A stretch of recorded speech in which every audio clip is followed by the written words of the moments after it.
And there's essentially what your decanter set would look like once it's displayed in your house. It's hard to really tell what this one is in the box. I mean, we'll get it out. This helps makes it a little more noticeable. To start, we have glasses. That is what the glasses look like. Very nice. I don't know what it's made out of, but it's glass. I believe, yeah, that looks to be the same as that one. There is, though, 4 glasses in the set. This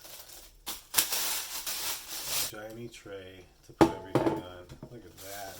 Yeah, it can see itself.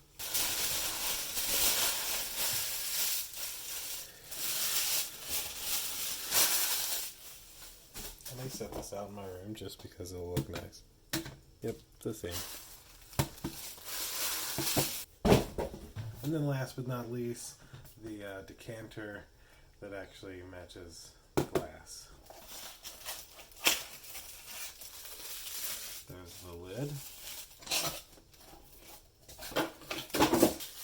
And then the actual decanter.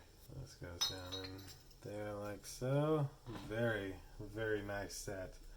Definitely when you look at the whole set with this plate and the 4 glasses and the decanter, looks very nice. I mean, look at that. Even the lid, I mean, you can't beat that. That looks amazing. 2 thumbs up. And there's essentially what your decanter set would look like once it's displayed in your house.